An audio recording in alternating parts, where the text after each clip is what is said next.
嵐さん一行は、自称という装置で、余計なことを言わずに直接紐の流れで出発する。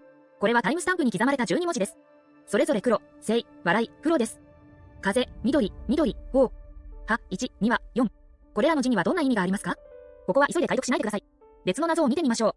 今回のストーリーは自称疑問点を除いて、遺跡に残された4箇所のトーテムです。なぜ4枚なのでしょうか？遺跡には5つの装置があるのにね。ストーリーを振り返ってみましょう。装置が起動した瞬間に、これまではただの図ではありませんでした。装置の模様は全部明るい。最後の場所には追加情報はありません。この4つのトーテムは、風ちゃんも長い間研究してきました。ざっと見てあまり情報が得られなかった。よく見ても何の手がかりも見つからなかった。しかし角度を変えてみると、追加的な発見があります。4つのトーテムは方向の変化によって、絵のようになります。解読できるようになりました。ではタイムスタンプ編に戻りましょう。事象は嵐と甘露が9域から持ってきた。本体は黒石からなる。あるいは原力が作ったものです。黒石も古代遺跡に広く分布しています。例えば無秩序な深淵や新しいストーリーの遺跡は。でもそれ以外は、ストーリーの中で重要な情報も知りました。壺は黒石の檻の中に監禁されていた。アビスは時空の波動を持つ怪物だ。黒石が時空に影響力を与えるからこそ、素母を監禁することができます。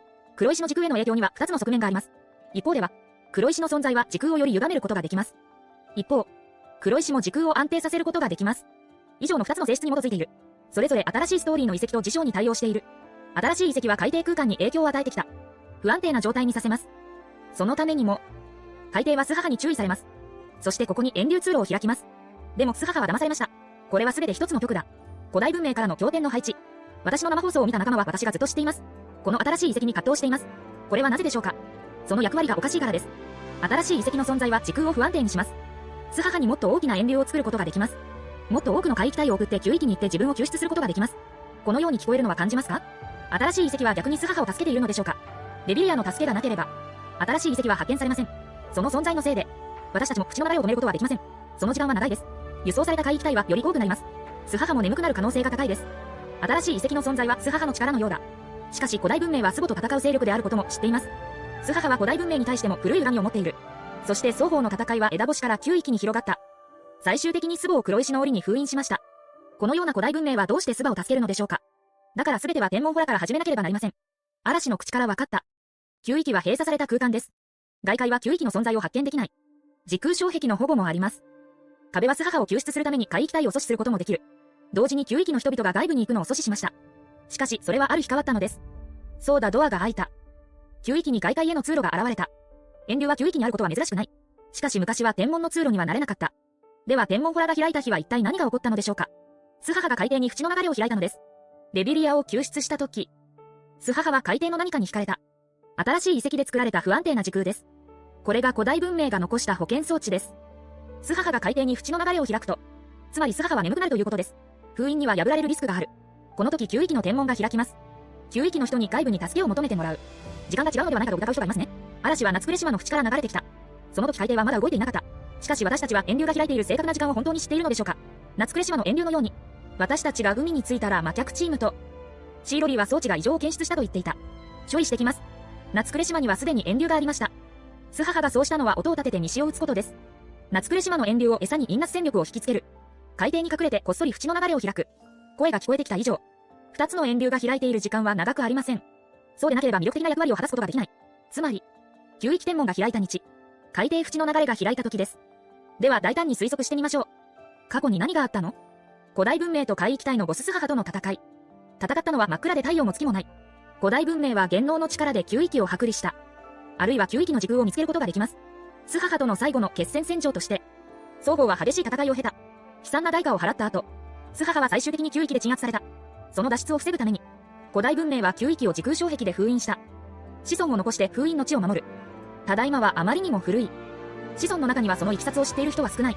素母を鎮圧した後、壺は海域体を操作して救出した。また海域の在庫を荒星に戻した。無秩序な深淵に鎮圧されました。最後に海底に黒石遺跡を建設しました。保険装置として、古代文明は素母に力があることを知ったら必ず遠流を開きます。海域の残りの罪を救うために。でも素母がどこに淵を開いているのかはわかりません。でもなんとか誘導することができます。素母はどこで遠流を開きますか？遺跡の役割の一つは時空の不安定さを引き起こすことです。これは素母には抵抗できない魅力があります。不安定な時空は遠流がより大きく開くことを意味します。より多くの海域大軍を輸送することもできます。結果から見ると、素母も確かにかかった。遺跡のもう一つの役割は記録と監視です。偶然にも古代文明の次世代文明です。ちょうど地球植民者のものです。遺跡は人類のしたことを観察してきた。しかし本来の仕様で海域体は再び回復しました。機器が一触即発する。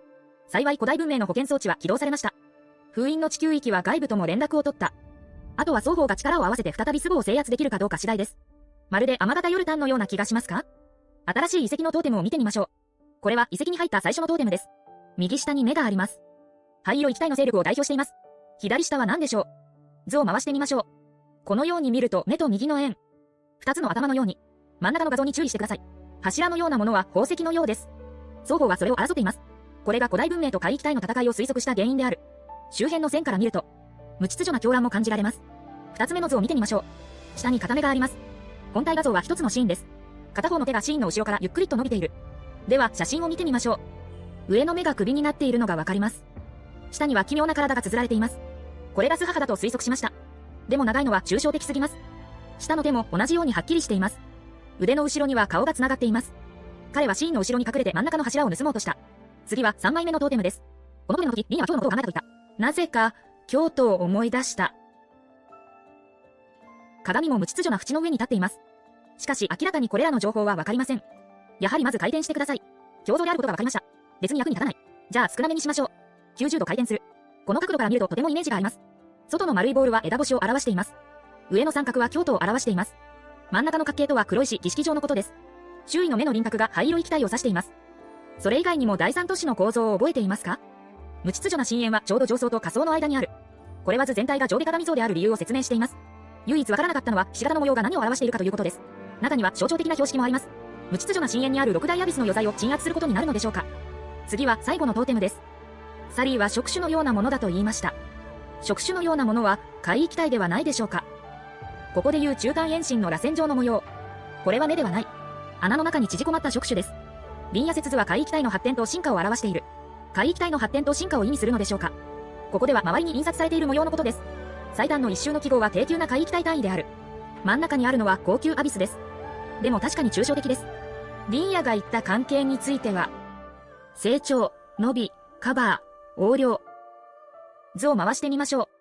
下の線が成長を表していれば、その上にはカバーと横領が広がっています。下から上へ上がる。階級も順次増加する。最上階にあるのがスバです。同じように抽象的です。これらの情報を除いて、図の中には枠の形の線もあります。どういう意味ですか？続けて下を見る。9域では、これはを意味すると思います。弾圧と封印。嵐は弾圧と封印だと言いました。ここは枠形の模様に対応しています。それらは描かれた法人です。現在は海域体の上に覆われています。弾圧と封印を代表して、これで4枚のトーテムはほぼわかる。1枚目は古代文明と海域体の戦いです。宝石を奪うために大立ち回りをする。2枚目は古代文明がどこかにあります。素母のエネルギー柱を盗んだ。3枚目は地球文明の観察です。鏡を無秩序な深淵に浮遊させた描写。最後の1枚は海域体の紹介です。海域体への弾圧と封印。でもこれで終わりですか？別にありません。5つの装置を起動した後、トーテムが点灯し始めた。ここは公式にツッコミを入れてください。絶対サボったんだよ。4枚揃っているはずだったのに。なぜここには同じ模様がついているのですか？プレイヤーには見えないと思ったんですか？よく見えませんね。でも当学者は違うんですね。動画を見るには全てフレームごとに置いてあります。タワーはこれから気をつけてほしいですね。サボることばかり考えないで。ゲームをしたい。細かいところは必ず磨き上げてください。この図を見ましたか？4枚の同じもの。公明正大にサボる。ここの装置の移動にも深い意味があります。全方向に集まっているわけではありません。一方から反対側に集中しています。過去から未来へと行き交うことを意味します。最後のトーテムを明らかにしました。このトーテムはどこから来ましたか？時間を戻しましょう。装置が起動すると同時に、これらのパターンは装置の先端に現れます。装置の移動によって最終的に1箇所に集まりました。最終的なパターンを形成しています。残念ながらゲームでは何の手がかりも見つかりませんでした。発見されたことがあればコメントコーナーで言ってください。でもこれは私たちが推測するのに邪魔ではありません。ここの遺跡は平行時空が存在する場所です。過去と現在と未来は共通している。もし私たちが過去も今もこれらのパターンを見たことがなければ、彼らが未来の手がかりかもしれません。ここのパターンは装置の4つのトーテムとは違います。トーテムは完全な画面です。画像の形で情報を教えてくれます。ここのパターンは標識です。代表的なのは誰か何かです。ある場所や何らかの勢力。彼らが未来の素母を封印する鍵かもしれません。私たちが9域に行く手がかりかもしれません。パターンはブラックホールになりました。遺跡もありません。海底時空への遺跡の影響も除去されています。それは自分の使命を果たしています。遺跡がどうやって作動したか覚えていますか？嵐がタイムスタンプで起動したんです。嵐は9域から来ました。遺跡が起動した瞬間には、保健装置が発光した。9域はすでに外部に援助を求めた。自然に存在する必要はありません。これで古代文明が残した5手もしばらく終わった。でも、素母の脱出に対応するために、古代文明は保健装置だけを残すことはありません。最後に表示されたパターンこそが9域が残した大殺し機かもしれません。再びス母を倒すのを助けることができます。驚くべき配置、1000年の下敷き。